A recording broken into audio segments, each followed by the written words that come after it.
दोस्तों, आज की इस वीडियो में हम लोग महाकवि कालिदास की द्वारा लिखी गई एक बहुत ही फेमस वर्क अभिज्ञान शकुंतलम के बारे में जानेंगे। महाकवि कालिदास ये जो नाम है एक बहुत ऊंची दर्जे की नाम है। सिर्फ संस्कृत लिटरेचर में नहीं, बेसिकली महाकवि कालिदास संस्कृत लिटरेचर से बिलोंग करते हैं, लेकिन इंडियन लिटरेचर में भी उनका नाम एक बहुत ही ऊंची दर्जे की हो गई है, क्योंकि बाद में जो उनकी जो स्टोरी वगैरह है उसको ट्रांसलेट किया गया था।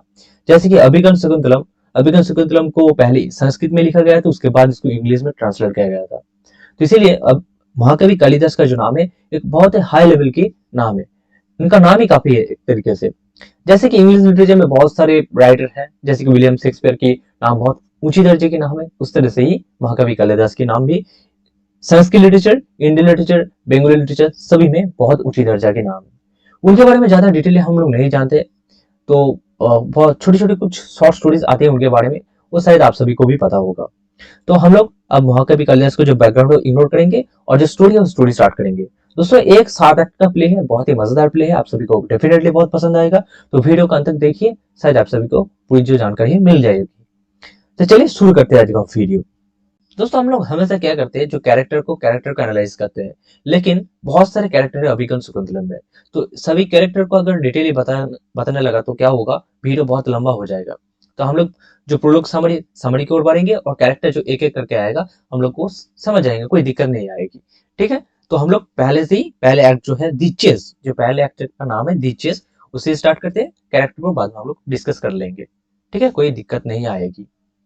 दोस्तों, स्टोरी का शुरू कुछ इस तरह से होता है कि दुष्यंत नाम के एक राजा होते हैं, जो कि हस्तिनापुर के एक बहुत ही बलवान, बहुत ही दयालु राजा है। और राजा का काम अक्सर क्या होता है कि वो लोग जंगल में जाते हैं, शिकार करने को जाते हैं। तो इसी तरह से इस एक्ट का नाम भी है दी चेस। तो चेस किस लिए है, वो एक हरिण हिरन को चेस करते हुए जाते हैं, क्योंकि शिकार करना पड़ेगा, तो शिकार करने के लिए निकला है तो एक हिरन को चेस करते हैं। और हिरन को चेस करते करते वो लोग एक आश्रम की ओर पहुंच जाते हैं। कण्व मुनि का आश्रम, कण्व मुनि जो कि फेमस मुनि थे, उनके आश्रम की ओर पहुंच जाते हैं। तो वहां पर एक ऑर्डर था कण्व मुनि का कि कोई भी किसी एनिमल को हंट नहीं कर सकता।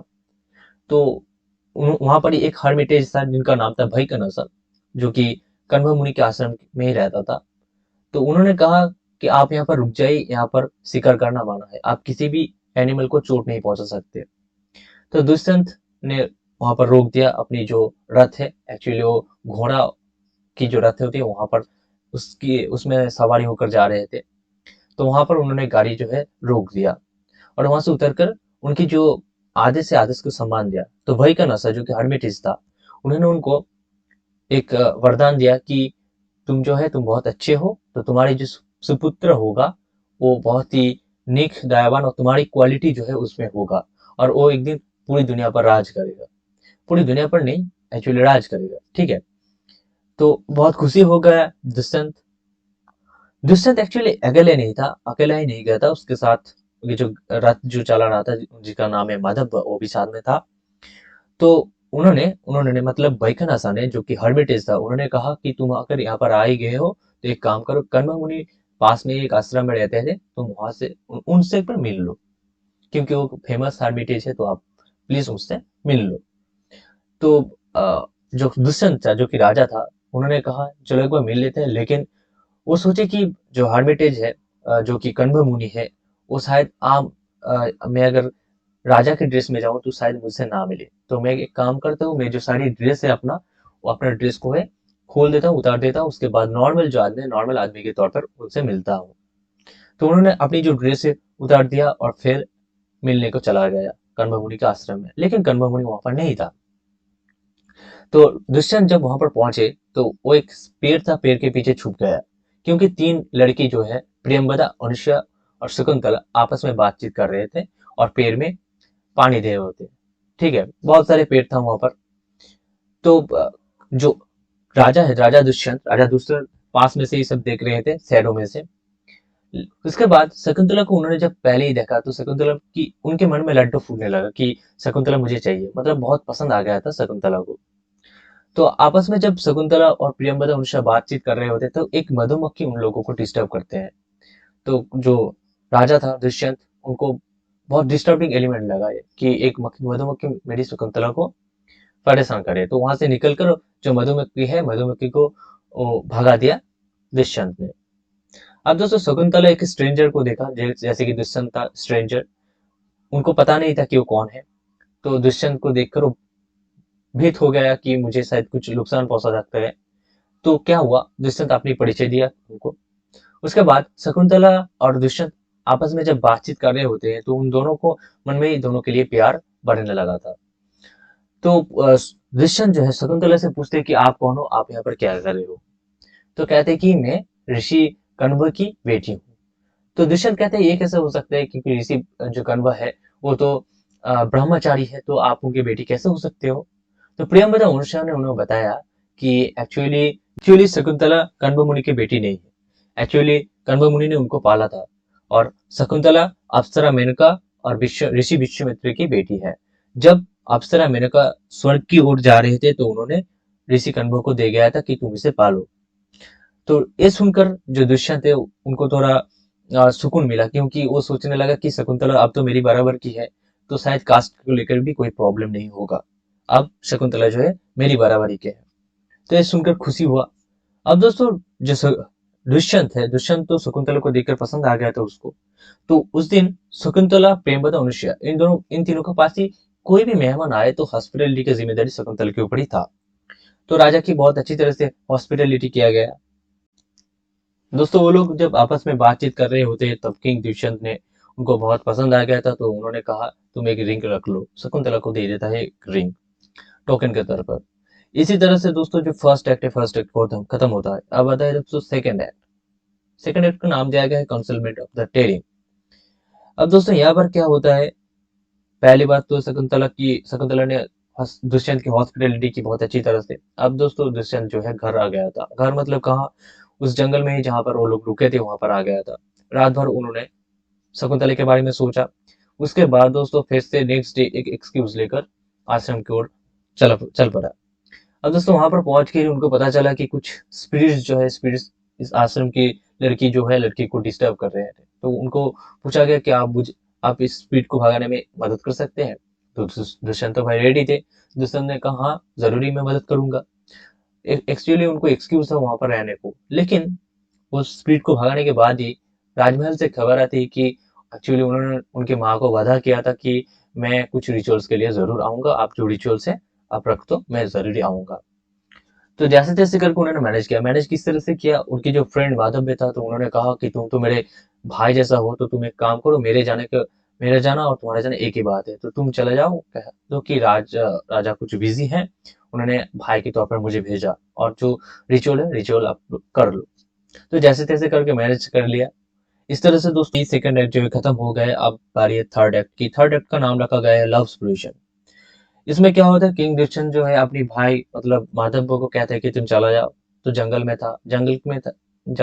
में था माधव भाई के साथ। उसके बाद वो जल्दी जल्दी आर्मिट की ओर आते हैं, आर्मिटेज की ओर, क्योंकि वो अपने आप को रोक नहीं पा रहा था शकुंतला को देखने के से।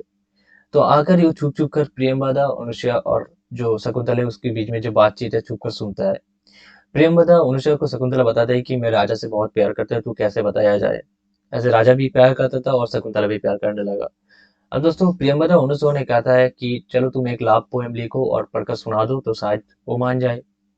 तो इसी तरह उन्होंने एक लव पोएम लिखा, और जब पढ़ रहे थे लव पोएम को, तो उसके बाद दुष्यंत जो है पास में ही सुन लेता है, और उन दोनों में प्यार हो जाता है, और दुष्यंत जो है शकुंतला का गले लगा देता है। अब दोस्तों क्या हुआ, शकुंतला और जो दुष्यंत का इम्यूनाइजेशन हो गया, इम्यूनाइजेशन। अब दोस्तों उन दोनों ने गंधर्व प्रोसेस जो है, गंधर्व प्रोसेस में हिंदू रिचुअल में होते हैं, उस प्रोसेस में उन्होंने शादी कर ली। तो कहते हैं कि ये कोई गलत प्रोसेस नहीं है। दुष्यंत कहते हैं ये एक सीक्रेट प्रोसेस होता है, गंधर्व मैरिज हम लोग कर सकते हैं। तो इस तरह से उन दोनों ने शादी कर ली। अब दोस्तों इसी तरह से उन दोनों में जब बातचीत हो रहा था तब गौतमी जो है, जो कि शकुंतला उनको माँ कहकर पुकारते थे, तो उन्होंने पुकारा, शकुंतला वहां से आ गया। और दोस्तों जो दुष्यंत था किंग, वो जो हर्मिटेज थे उन लोगों की इवनिंग जो प्रेयर थे, इवनिंग टाइम में उन लोगों को हेल्प किया। इस तरह से दोस्तों जो थर्ड एक्ट है, थर्ड एक्ट खत्म होता है। अब दोस्तों शकुंतला फोर्थ एक्ट जो है, फोर्थ एक्ट का नाम रखा गया है शकुंतला डिपर्चर। अब दोस्तों क्या हुआ, दुष्यंत जो है उन्होंने शादी कर ली। उसके बाद उनको काम से जो है राजमहल से बार बार बुलाया जा रहा था, तो राजमहल की ओर बढ़ गया। तो उन लोगों को शकुंतला को बताया गया कि मैं जरूरी आऊंगा तुमको लेने को, लेकिन कण्व मुनि अभी नहीं है, तो मैं जब आऊंगा तो कण्व मुनि को सारी जो बात बताऊंगा, उसके बाद तुमको मैं एकदम राजमहल में ले जाऊंगा एज अ लीगल वाइफ। तो ये बात कहकर वहां से चला जाता है। अब दोस्तों फोर्थ एक्ट में घटना क्या होती है कि जो दुष्यंत है वो तो राजमहल चला गया, शकुंतला क्या होता है पूरी दिन दुष्यंत के ख्याल में रहता है। अब दोस्तों जब जो भी गेस्ट आता था, जैसे कि मैंने बताया था कि शकुंतला को सभी गेस्ट की जो खातिरदारी करना पड़ता था, तो शकुंतला क्या हुआ किसी की भी खातिरदारी ढंग से नहीं कर पा रहा था। इसी वक्त दुर्वासा नाम की एक ऋषि जो है वहां पर आ जाता है। दुर्वासा क्या था, बहुत शॉर्ट टेम्पर था, मतलब बहुत जल्दी गुस्सा हो जाता था। तो जब आया तो शकुंतला ने ज्यादा ध्यान नहीं दिया, वो दुष्यंत के ख्याल में खो रहा। तो क्या हुआ, उसके बाद दुर्वासा बहुत गुस्सा हो जाता है और शकुंतला को कहता है कि तू जिसके ख्याल में है वो तुझे कभी नहीं मिलेगा। इस तरह से श्राप दे देता है। अब दोस्तों एक बहुत बड़ी मुनि है, तो उन्होंने श्राप दे दिया, तो श्राप तो होगा ही होगा।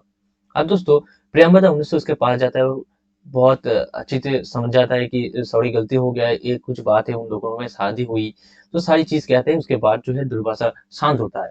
तो कहा कि मैं जो श्राप दे दूं वो तो मैं वापस नहीं ले सकता, लेकिन मैं तुझे एक वरदान देता हूँ कि कोई भी अगर उनका तोहफा राजा को दिखा पाया तो वो तुझे शादी कर लेगा, वो सारी चीज उसको याद आ जाएगा और वो तुझे शादी कर लेगा।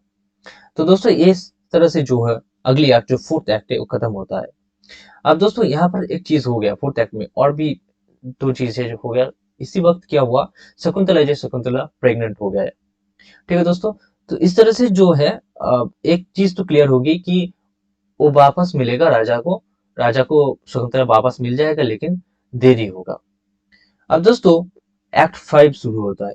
यहाँ पर क्या हुआ देखिए, यहाँ पर सॉरी दोस्तों, और दो घटना है जो यहाँ पर घटी। इसी वक्त क्या होता है, कण्व मुनि यहाँ पर आ जाते हैं। कण्व मुनि सारी चीज जो है गलतों में उनको बताता है कि क्या हुआ है क्या नहीं हुआ है। तो कण्व मुनि जब सुनता है पहले तो थोड़ा नाराज होता है, लेकिन जब सुनता है कि एक राजा के साथ शकुंतला की शादी हुई है तो बहुत खुशी भी होती है वो। तो खुश होकर वो कहते हैं कि सुनो तुमने जो किया कोई गलती नहीं है इसमें, तो एक काम करो, शादी के बाद तो अपनी पत्नी का जो घर वो ससुराल होता है तो तुम वहां पर ही चला जाओ। शायद किसी भी करके उसको तुम्हारे पास तो रिंग है, जो रिंग है उस रिंग को दिखा देना उनको, तो शायद सारी जो चीज है उनको जो है याद आ जाएगा। तो कहते हैं ठीक है मैं वही करूंगा, आप जो कहेंगे मैं डिपर्चर हो जाऊंगा, मतलब मैं राजमहल की ओर जाऊंगा। दोस्तों गौतमी सरबदत्ता एंड सरंगगर्भ को भी आदेश दिया जाता है कि तुम शकुंतला के साथ जाओ राजमहल तक। तो वो लोग डिफर्चर हो जाते हैं। इस तरह से दोस्तों ये एक्ट जो खत्म होता है। दोस्तों ये सबसे बड़ा एक्ट था शायद, क्योंकि क्या हुआ इसमें बहुत सारी घटना घटी, आपने सुना होगा। अब दोस्तों अगली एक्ट जो है वो शुरू होता है, द रिप्रेजेंटेशन ऑफ शकुंतला। इसमें क्या होता है दोस्तों, दुष्यंत की ओर निकलने को जाता है शकुंतला। अब दोस्तों राजमहल की कुछ घटना यहाँ पर बताया गया था कि दुष्यंत जो है अपनी जो राज का जो है संभाल रहे थे, और जो माधव है जो कोर्ट जस्टिस है वो सभी उनको हंसाने की कोशिश कर रहे थे। ठीक इसी वक्त शकुंतला की आश्रम से सभी जाते हैं और राजा के पास खबर आता है कि जो है शकुंतला और कण्व मुनि के आश्रम से कुछ लोग आए हैं आपसे मिलने को। तो कहते हैं ठीक है उन लोगों को बुलाओ, उन लोगों को बहुत अच्छी तरह से यहाँ पर ले आओ। दोस्तों इससे पहले एक छोटी सी घटना घटती है जो कि बाद में है, लेकिन मैं आप सभी को अभी भी बता देता हूँ। जब शकुंतला ने वहां से जाने को गया तो उनको बहुत सारी ब्लेसिंग मिली, और अपनी जो पेड़ पौधा सभी को वो बाय बाय कर जा रहे थे। तो अपनी जो जब जाने के वक्त अपनी जो हाथ को बार बार जो पास में जो पुल था, पुल में बार बार हाथ को जो है दे रहे थे। तो क्या हुआ उसी बीच उनकी जो अंगूठी था, जिस राजा ने जो दिया था, वो अंगूठी पानी में गिर जाता है। जो पास में एक पॉन्ड था वहां पर गिर जाता है। तो जब वो लोग पहुंच गए तो पहले तो उन लोगों को पता नहीं था कि अंगूठी नहीं है। तो जो गौतमी शरणगढ़वा जो भी था वो लोग समझा रहे थे राजा को कि आपने यहाँ पर गया था शकुंतला से, आपने शादी की है, आप उसके पेट में बच्चा है। तो राजा को तो कुछ याद नहीं है, क्योंकि राजा के ऊपर कर्ज है कि उसको कुछ याद नहीं आएगा। तो शकुंतला क्या है, शकुंतला जो अंगूठी है वो दिखाने की कोशिश करता है, लेकिन अंगूठी तो उसके पास नहीं है, तो दिखाएगा कैसे। तो शकुंतला फिर से ट्राई करती है कि बहुत तरीके से समझाने को। और उसके बाद जो स्वर्णगर्भ है वो कहते हैं कि शायद तुमने जो है रास्ते में आते आते पौंड में जो हाथ दिया था, तो शायद उसी वक्त जो है तुम्हारा अंगूठी गिर गया। अब दोस्तों राजा को तो बहुत तरीके से समझाने की कोशिश करते हैं, लेकिन राजा नहीं समझते। वो कहते हैं कि तुम जो है एक ढोंगी हो, तुम झूठ बोल रहे हो मुझसे, तो शकुंतला को बहुत दुख पहुंचा इस बात को सुनकर, क्योंकि राजा को कुछ भी याद नहीं आ रहा था। शकुंतला ने बहुत सारी कोशिश की, लेकिन एक भी चीज उसको याद नहीं आ रहा था। तो राजमहल में उनको कहा गया, राजा को कहा गया कि तुम एक काम करो, उन लोगों को प्रेग्नेंट है तो शायद कुछ भी सच भी तो हो सकता है, तो तुम उनको यहाँ पर ही रहने दो। अब दोस्तों इस बात को सुनकर शकुंतला को बहुत दुख पहुंचा कि मेरे पति ने मुझे रिजेक्ट कर दिया। तो उसे लगा, ऐसा लगा कि मैं धरती में समा जाऊं।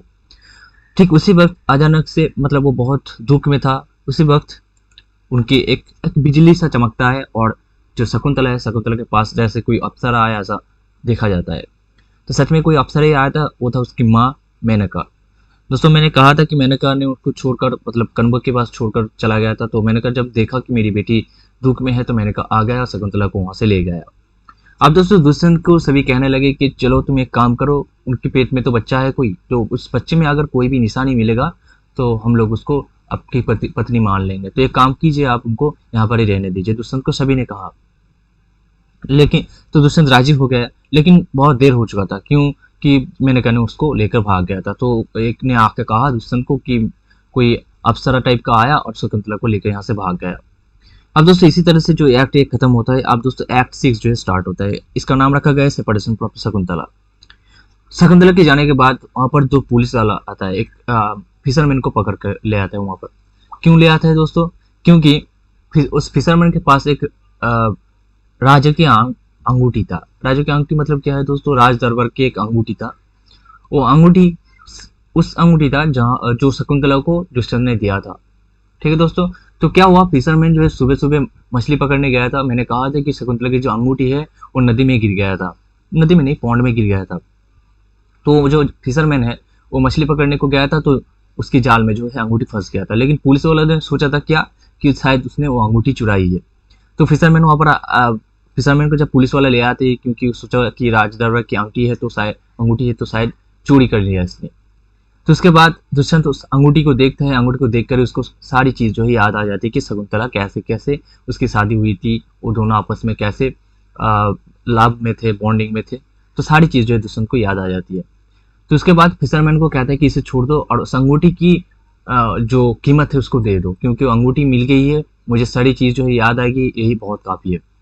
दोस्तों तब तक बहुत देर हो चुका था, क्योंकि दुष्यंत चारों ओर शकुंतला को ढूंढा, लेकिन कहीं भी नहीं मिला।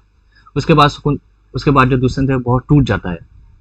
राज दरबार में जो भी काम काज था, तो सभी में उसकी जो है किसी में भी मन नहीं लगता है। जैसे कि मानो राजा ऐसे ही शकुंतला की रोग में पड़ गए थे, बीमारी हो गई थी शकुंतला की। ठीक है दोस्तों। अब क्या हुआ, दुष्यंत तो टूट गया था, लेकिन ऐसा टूटने को नहीं चलेगा। तो क्या हुआ, एक दिन इंद्रलोक से खबर आया। तो एक जो उसका इंद्रलोक की जो दूत था वहां पर आया, तो कहा कि एक बहुत ही कॉम्प्लेक्स केस आई है, क्योंकि इंद्रलोक में बहुत सारे डेमन जो है अटैक कर रहे थे। तो महाराज इंद्र, मतलब जो देवराज इंद्र है, उन्होंने कहा है कि आप वहां पर जाइए और उनकी हेल्प कीजिए। और दोस्तों तब के टाइम में क्या होता था, जो देवलोक की जो इंद्र, कोई भी भगवान हो, वो इंसान से भी हेल्प लेते थे, क्योंकि जो इंसान बहुत वीर होते थे, जिनकी युद्ध करने की जो तरीका है बहुत अच्छी होती थी, और युद्ध में जो है उनको जय मिलता था, तो उनके पास से हेल्प लिया जाता था। तब जो देवलोक की जो सभी हेल्प लेते थे। अब दोस्तों क्या हुआ, इंद्र ने रथ भेजा था कि दुष्यंत को ले आओ। तो दुष्यंत सारी चीज है वो छोड़कर फिर से चला जाता है इंद्रलोक की ओर, क्योंकि उसको प्रोटेक्शन के लिए बुलाया गया था। अब दोस्तों प्रोटेक्शन करने को गया था, तब जाने के बाद इंद्रलोक में जब वो पहुंच गए, तो देखा कि जो डेमोन है बहुत तरीके से अटैक कर रहे थे इंद्रलोक को, ही मार दिया। इस तरह से 6 साल जो है युद्ध चलता रहा। उसके बाद सारी डेमोन जब मर गए, सभी को जब मार दिया, उसके बाद दुष्यंत को कहा गया कि चलो तुम अब जा सकते हो। तो इंद्र ने उनको पुरस्कार के तौर पर एक रथ दिया कि तुम इस रथ को लेकर जाओ। अब जैसे इसी तरह जो है ये एक्ट भी खत्म होता है। अब जो है अगली एक्ट, मतलब आखिरी जो एक्ट 7 स्टार्ट होता है। इसका नाम दिया गया शकुंतला's प्रॉस्पेरिटी। इस एक्ट में क्या होता है कि इंद्र ने रथ दिया दुष्यंत को, दुष्यंत उस रथ में बैठकर आते हैं, मतलब हस्तिनापुर की ओर। हस्तिनापुर की ओर आने के बाद वो देखते हैं कि एक आश्रम है नीचे, जिसका नाम था मरीचा आश्रम, मरीचा के आश्रम। वो भी एक मुनि था, तो सोचा कि एक बार मरीचा के आश्रम से यहाँ पर एक बार मिल लूँ उनसे। तो इसीलिए वो नीचे उतर कर आया। तब देखा कि एक बच्चा जो है, एक बहुत ही छोटा बच्चा जो कि एक लायन की जो बच्चा होता है उसके साथ खेल रहा है। मतलब वो जो लायन की जो बेबी है, उस बेबी की जो दांत जो है गिनने की कोशिश कर रहे थे। ठीक है दोस्तों, अब क्या हुआ, वो देखने लगा कि इतनी छोटी सी बच्चा है लेकिन एक लायन के बच्चे के साथ खेल रहा है, तो बहुत वीर होगा कोई। तो पता नहीं क्यों दुष्यंत अपने आप को रोक नहीं पाया बच्चे से मिलने से। तो बच्चे के पास जब आया तो एक ने उनको मना किया कि आप उसे मत छू, क्योंकि उसके गले में जो ताबीज है वो कभी भी आपको सांप बनकर डस सकते हैं। क्योंकि उस ताबीज में एक पावर था, एक्चुअली उनको वरदान मिला था, उस बच्चे को वरदान मिला था कि अगर उसके पिता माता मतलब वंश के कोई छोड़कर अगर कोई भी उस बच्चे को हानि पहुंचाने की कोशिश करते हैं, उसको छूते हैं, तो वो सांप बनकर, वो ताबीज जो है सांप बनकर उसको डस लेगा।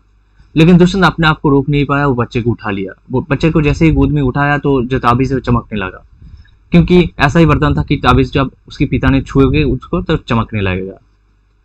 अब दोस्तों सभी को पता चल गया कि शायद ये कोई आम आदमी नहीं है, उसके पिता टाइप का कोई होगा। तो सभी बुलाते हैं शकुंतला को, शकुंतला भाग कर आती है और देखती है कि दुष्यंत है। दुष्यंत शकुंतला को देखकर ही पहचान लेते। तो दुष्यंत ने देखा शकुंतला जो है बहुत मेहनत, मतलब बहुत जो है उसको दुख पहुंचा था और ऐसे ही टूट गए थे, तो उसका हालत बहुत खराब था शकुंतला का। तो देखकर शकुंतला से माफी चाहती है कि मुझे सारी चीज जो है आपकी अंगूठी मिल गई थी, सभी चीज जो है मुझे याद आ गया, अब चलो मुझे माफ कर दो, प्लीज माफ कर दो। तो दुष्यंत सिर झुका के उसके सामने खड़ा होता है, शकुंतला के सामने। शकुंतला उसको माफ कर देता है। उसके बाद वो तीनों जो है हस्तिनापुर की ओर जाने के लिए रेडी हो जाता है।